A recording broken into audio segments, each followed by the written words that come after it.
So before I get into the news today, on this historic day in which the president of Ukraine, Zelensky, is meeting with President Trump in Washington, and a slew of European leaders, after the US president spent the night on social media promoting the idea that if Zelensky merely accepts Putin's demands, that the, quote, war can be over.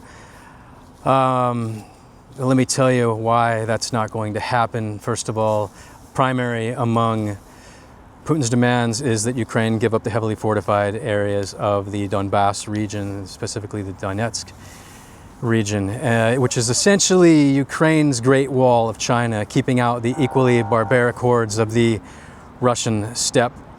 Europe is equally concerned that this could become a reality, as if Russia could get this, it would save them a decade and millions of dead Russians, as well as then it would be a straight shot to Poltava and Kharkiv, and from there pretty much anywhere they would like to reach within Ukraine. It would be a cheap war, and they could eventually, maybe get half of Ukraine rather than another, 1% over the next year or whatever it's slated as at current trajectory. But the reason it's not going to happen is that Ukraine's been fighting this for a very long time. Look over here. Snipers were up there 11 years ago. Snipers were there in that theater as well 11 years ago. And they were employed by the Russian-backed dictator, the Putin-backed dictator. He eventually fled to Moscow with around $100 billion. This is back before guys like Elon Musk had $100 billion. Looted Ukraine for many years and then fled with the cash. When they tried to get rid of this guy, he killed a lot of people, and the triage for all these victims was actually in that hotel in the lobby. You can find videos in which the floors were slick with blood, and doctors were trying to save these freedom fighters. Here's some other photos. Ukraine's been doing this for a very long time. They have gotten very good at it. They know who they're dealing with. They don't understand. The US doesn't understand what Russians are yet. Maybe they just don't want to see. But these people all understood it. You may recognize some of these faces. But the Ukrainian people are not going to allow Zelensky. I don't think has any intention on entertaining any of these notions. He would have to sell out he would have to betray the military, all these heroes. There's no intention on doing any of that. Today, the news is out that Ukraine now has missiles capable of reaching 3,000 kilometers, 1,000 kilogram warhead. The entire oil industry of Russia is being destroyed. Things are not going well for Russia. Despite many Americans easily grabbing the Kremlin line that great Russia will prevail, Putin's on a horse, he doesn't have a shirt on. This was the first victim, actually. I don't know if you recognize these faces. He died right down the street here. But the Ukrainians have been doing this a very long time. They're very good at it. USSR had one brain center, and it was Ukraine. Everything, all technology, innovation, the best literature, everything came from Ukraine. Russia co-opted, stole, did everything that Russians do. And now it's really payback time, and everyone understands that except for the current US administration, that Ukraine is clearly going to win this, whatever it takes. And increasingly, it's not only Ukraine now. We have Azerbaijan joining the party today. Remember last week, Azerbaijan threatens to arm Ukraine if Russia hits Baku-linked assets again. Well, not only did today the Russians hit Azerbaijan-related assets, but they slammed 15 of these massive Russian Shahed drones into the largest Azerbaijan state oil facility in Ukraine, completely destroying it, wiping out hundreds of millions of dollars in oil and equipment. And Azerbaijan is now set to review their policy of only providing humanitarian aid to Ukraine. Increasingly, Azerbaijan is having big problems with Russia. If you remember, here's the facility. As you can see, there's nothing left of it. There's a tweet from Stratcom. Despite warnings from Azerbaijan that Russia will face consequences if they again bomb Azeri oil facilities in Ukraine today, Russians sent 15 drones into the Sokar Azeri state oil facility in Odessa. Last week, Azerbaijan said they will consider arming Ukraine if it occurs again. And so Putin clearly spitting in the face of Azerbaijan today. And it's not the first time. If you remember back on Christmas Day, the Russians shot down a commercial airliner. They love to shoot down these commercial airliners, whether it's Ukrainian or South Korean. They've been doing this for decades. Malaysian Airlines flight in 2014. This is what they do. Russia shot down Azerbaijan Airlines jet attempted cover-up. Yes, but I mean, they even published the communications between the Russians deciding whether they're going to shoot it down. They asked the Ministry of Defense, "Hey, should we shoot this down?" They said, "Yes, shoot it down," and they are completely caught. Russia put out a bunch of fake narratives to deflect, but it didn't work, and now they just hope it will all go away. Russia, crime after crime, century after century. Yes, and last week it was Romania reportedly suspects Russian sabotage behind Azeri crude oil contamination.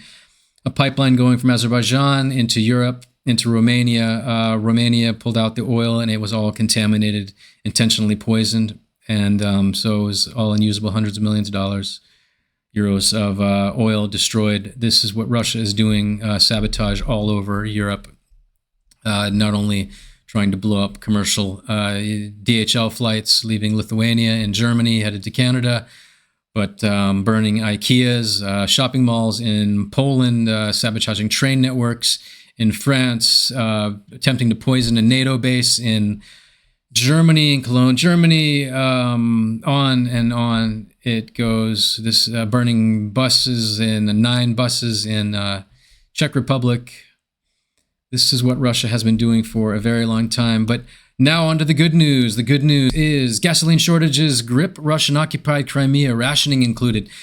Back to the days of the USSR. Yeah, we have coupons you need for gas now. This is just like the USSR. Rationing and coupons. Occupied Crimea is facing an intensifying cruel fuel crisis as 95-octane gasoline has disappeared from most filling stations across the peninsula. Where limited supplies remain, sales are restricted to enterprises and organizations through coupon or card systems, leaving ordinary motorists with little or no access. All assets, all resources of Russia are now being poured into the war. It's only military and trucking related to military, all these things. And of course, Putin Circle, they'll have everything. Rationing replaces open sales, according to reports from Telegram channel Crimean Wind. That's the biggest Crimean Telegram channel. The majority of stations no longer stock 95-octane fuel. At the few outlets where it is still available, drivers cannot buy freely. Distribution is limited to companies or official institutions holding vouchers.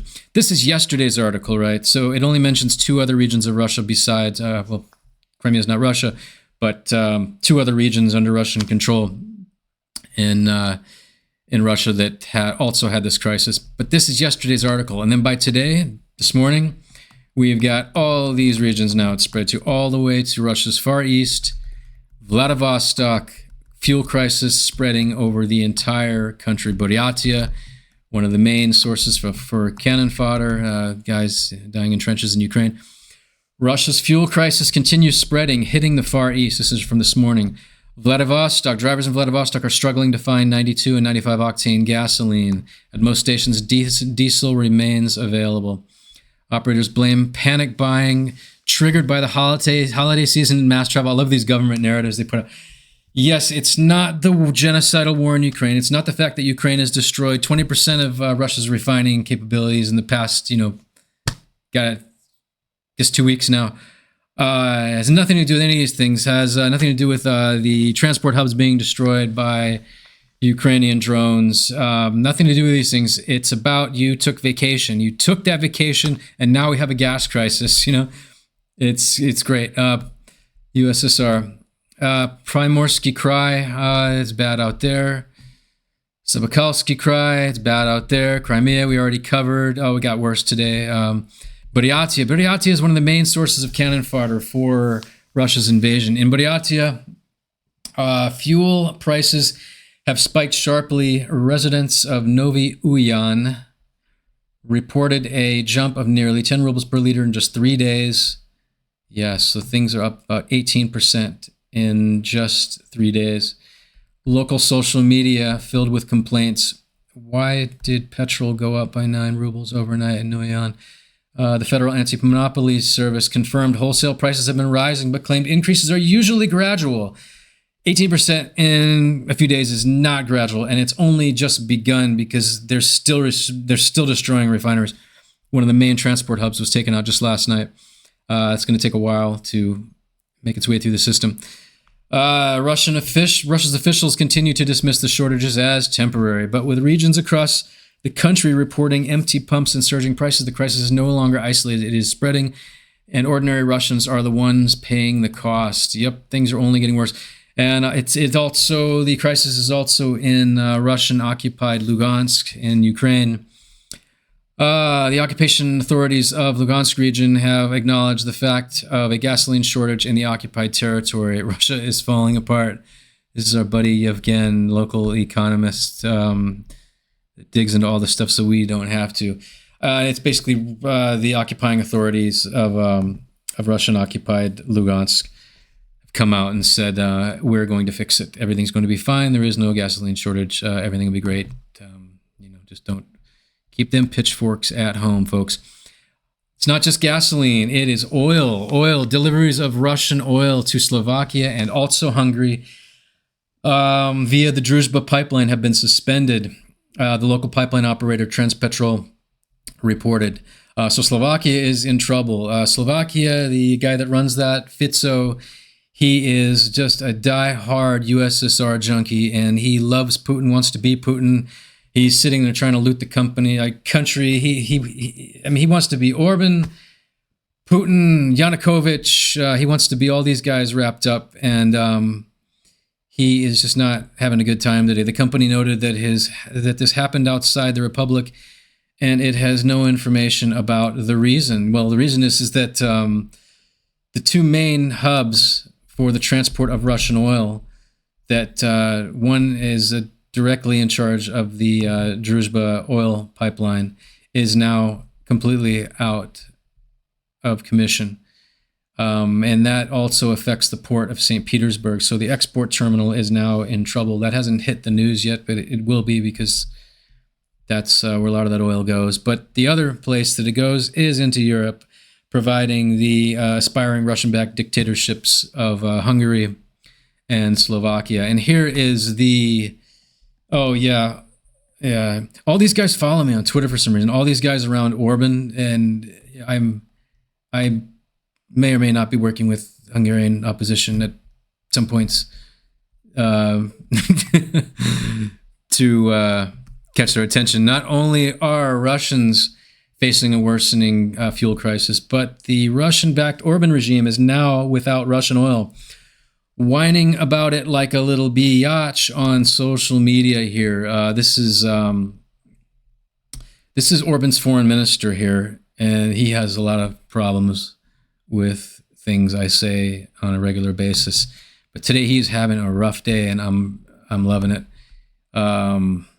Ukraine has once again attacked an oil pipeline to Hungary. Evil Ukraine striking Russia. Okay, we've got the base narrative. stopping oil transportation to our country. Yes, they did it only to hurt you, not to stop the genocidal war being inflicted upon them by the psychopath in Moscow. This latest attack on our energy security is outrageous and unacceptable. You see, it has nothing to do with the fact that the Russian-backed Orban regime buys all their oil from Russia. Right, the genocidal state is waging war on Europe.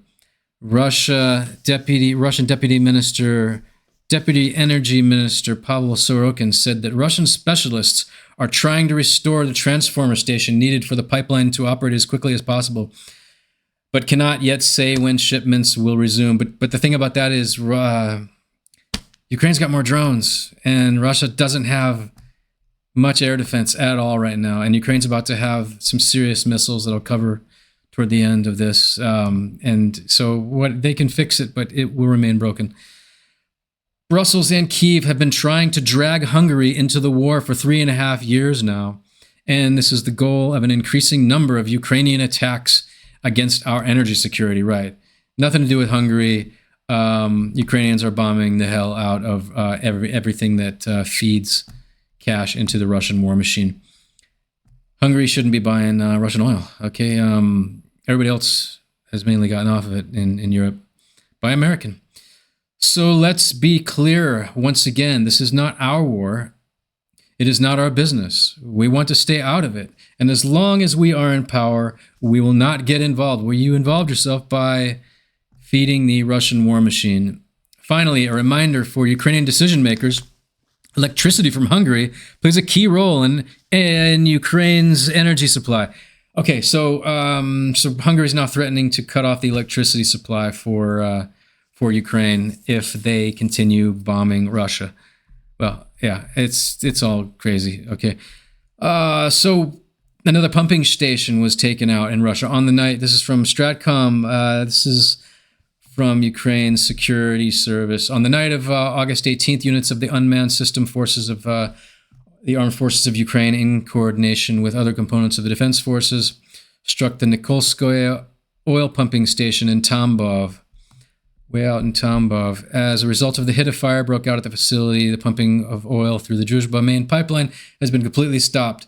So there's two major oil transport hubs now completely out of commission. And this is not only for Russian oil. This is Hungary and Slovakia, the two nations that are really in bed with Putin and doing everything they can to prolong the war on Ukraine. The Nikolskoye pumping station is part of the economic infrastructure of the Russian Federation and is involved in supporting the occupying forces of the Russian Federation. On and on. Yes, to be continued, it says. So, and this is NASA firm's data confirming that satellites are picking up. The place is on fire. Yeah. Taking down the Russian war machine. It's continuing. And some more refineries have gone. Guys, these are like some of the biggest refineries in Russia now. Syzran oil refinery stops oil refining after UAV attack on August 15th. This is one of the attacks from last week, and only now are the full effects made apparent. This is Rosneft factory producing like 6% of all Russia's refining, 6% of Russia's total refining capacity. Yeah, and that's not all. And then there's another one in Volgograd. Volgograd refinery halts oil processing after drone attacks. Ukraine is taking out not only the refineries, the transportation, everything to do with Russia's cash machine. And they have really no defense other than to push Trump to save them. They don't have air defenses to stop any of this. They really don't. And so how is Russia reacting? So this morning, emboldened from the Alaska debacle, Putin again began to slam ballistic missiles and drones into apartment buildings full of sleeping families. This is in Kharkiv this morning. They hit Kharkiv, Zaporizhia, Sumy, and Odessa. Drones and ballistic missiles into apartment buildings. You can see this. This is from around dawn in Kharkiv. They struck the same apartment building from 5 different angles with 5 different Shahed drones. Killed 23 people, 2 children, elderly people, young people, everybody in the building. It's really bad stuff. It's really, really bad. This is the rescue efforts. We probably can't show any of this on YouTube. And this is the above view of this particular building. Russians, they weren't satisfied with 1 drone. They had to be, not 2, had to be 5 drones, all from different angles, into the windows of the apartment buildings where sleeping children are. So this is the nature of the enemy that the whole of civilization is fighting. If you can call these people human, you're just better than I am. I don't know what this is. It's insane, and it's been going on for 3.5 years. Okay, so ruins of a residential building targeted by Russians last night in Kharkiv. This is the final updated death toll, all from different angles. They just slammed drones into this building full of sleeping families at 4 a.m. This is what Russia does. They don't hit. It's not about it's not about military facilities. It's about kids. It's about terror. One of the victims was a little kid. There's some videos that they're trying to revive her, and it didn't work. She was 2 years old, and she's no longer with us because that is the Russian world that's coming into Europe. One of the families wiped out was both parents, a grandmother that had come to visit the children from another region of Ukraine, a teenager, and an 18-month-old girl, all murdered by Russians this morning. This was their apartment building where they lived, and they are all dead now because of the Russians. Yes, every day in Ukraine, every day this is happening. Okay, but from here on out today, we've got only good news. Russians continue to pull money out of the banks. This is Russian central bank data. Updated weekly, we have an absolutely accelerating trend of Russians pulling their cash out of banks. As you can see, the peak was here, and it's just spiraling now, absolutely collapsing. The rate for August is double the rate of... So for the first 2 weeks of August, we have the same rate of withdrawals as we did for the whole month of July. It's clearly accelerating. So bank runs are coming, and the smart Russians, I'm sure, have already gotten their cash out of the banks. Oh, well, yes, I'll just read this to you because otherwise it might seem sort of biased. Another Russian general, Lieutenant General I don't care what his name is, has reportedly undergone emergency amputations of an arm and a leg in Moscow after being badly wounded in a Ukrainian strike. I've seen videos of this strike. It was particularly spectacular. An entire column of Russians. According to Ukraine's defense intelligence, Ukrainian forces hit a Russian military column. Boy, that was in Kursk a couple days ago. Anyway, this is the guy. They evacuated him. And Russians are now all complaining that they had... boy, look at this guy. He looks like all those guys, doesn't he? Anyway, I sure hope he's going to be okay. I hope everything's going to be fine. Apparently, they had to cut some limbs off, but I'm sure he'll recover. Thoughts and prayers for the Russian general. So we have here, this is what I really wanted to cover. I saved it for the end because I thought maybe some folks might be bored, but if you've stayed to this long, I think maybe you're ready for it. It's... For Moscow, treaties are acts of war, meant only to pause the intended victim's defenses. If you look at a list of all the treaties that Russia has violated, it is so clear that the people pushing Ukraine to sign a treaty and then, security guarantees like the Budapest Memorandum from the West or from anybody, Russia's even, bringing Chinese troops to keep the Ukrainians safe now into into Ukraine. Just look at a list of all the treaties that Russia has violated. Treaty of Brest-Litovsk, 1918, recognized independence of Ukraine, Belarus, Baltics, annulled months later. It was only like 3 months later they went and the Russians reinvaded. Annulled months later, USSR reabsorbed much of the territory. And that was a deal with the Germans and the French. I think there was a lot of parties involved in that, not just the Russians. They all signed that and said, oh, Ukraine will be its own state. Everything's going to be fine. Took a few months for the Russians to go in. Baltic peace treaties. Moscow guaranteed independence of Estonia, Latvia, Lithuania forever. Violated with Soviet occupation and annexation in 1940, the point when they were partnered with the Nazis. Soviet-Polish Non-Aggression Pact, 1932, pledged no aggression, broken by Soviet invasion of Poland, 1939. Soviet-Finnish Non-Aggression Pact, 1932, reaffirmed borders. USSR denounced it in 1939 and invaded Finland days later, the Winter War. They subsequently took 11% of Finland, sort of like they took 20% of Georgia in 2008 and 20% of Ukraine when they annexed Crimea, and they took a piece of Moldova, which is now called Transnistria. They are always taking little pieces of countries. Molotov-Ribbentrop Pact, the infamous. Moscow and Nazi Germany secretly divided Eastern Europe. USSR broke its pledges by annexing the Baltics, attacking Finland, and partitioning Poland.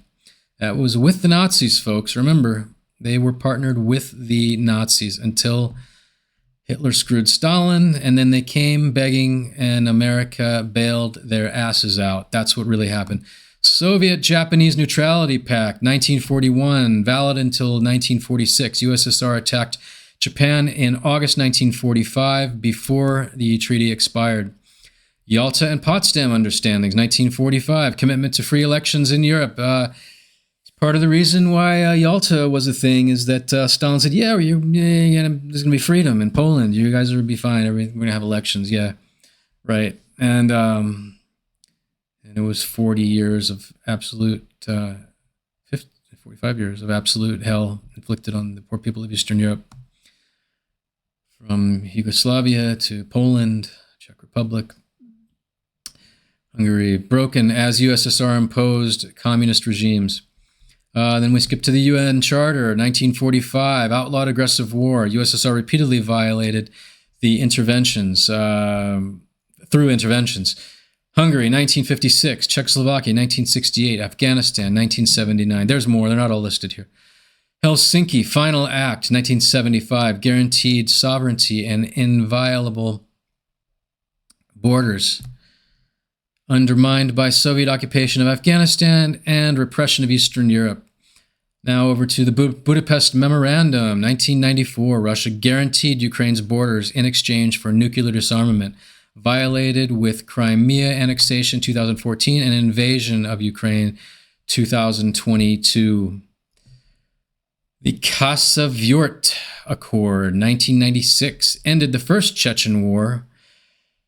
They reinvaded quickly after this. It was only like a year and a half or something. I guess, yeah, it was 2.5 years. Guaranteed Russian troop withdrawal and de facto Chechen rule. So Russia invaded Chechnya. It didn't work out. They were sent back with their tail between their legs. They came back when Russia had had time to rearm. They came back in 1999 and completely razed Chechnya to the ground. Killed over 300,000 people and did all the Russian things that they do everywhere. Now it's a brutal Russian colony, a hellscape, run by a guy named Kadyrov.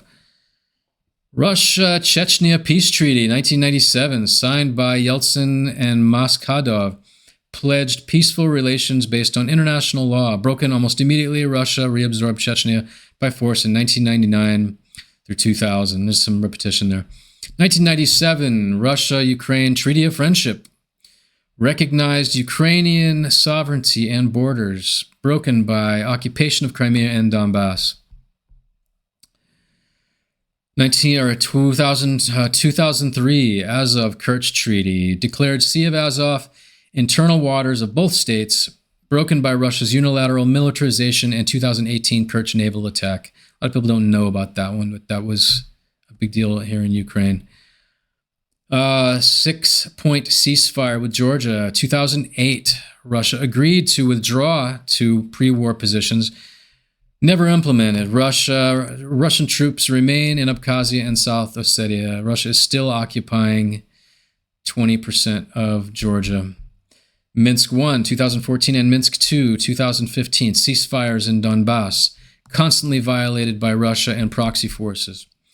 Now under the arms control treaties. INF Treaty, 1987. Russia deployed banned SSC-8 missiles declared in military breach by U.S. and NATO. The CFE Treaty, 1990. Russia suspended in 2007, formally withdrew in 2023. They make the treaties, and then when they're strong or it's convenient, they break the treaty or gain, territorial or policy. Open Skies Treaty, 1992, restricted overflights contrary to treaty. Withdrew in 2021 in preparation for invading Ukraine and other acts of terror. New START, 2010, START Treaty. Russia blocked inspections, suspended participation in 2023. Not legally allowed. Weapons prohibition. Chemical Weapons Convention, 1997. Every day they're using chemical weapons in Ukraine, 1,000%. There's a million videos of that. I have firsthand accounts from guys that have been victimized by Russian chemical weapons. Use of banned Novichok agents in Salisbury, 2018, and against Navalny in 2020. They didn't include what's happening in the Ukrainian front, but that's happening every day. Foundational international law. UN Charter 1945 violated again in Georgia 2008, Crimea 2014, and full-scale invasion of Ukraine 2022. Helsinki Final Act 1975, once more broken by the seizure of Crimea and war on Ukraine. Russia signs treaties when weak and breaks them when convenient. A century of broken promises shows a consistent strategy. Treaties are tools of furthering war aims, not commitments. That's only a century of broken treaties with Russia. This is what Russia does for 400 years. This is exactly what they do. They have a different concept of honesty and international relations. Anyway, that's the update for you. So thanks for watching. Have a good day.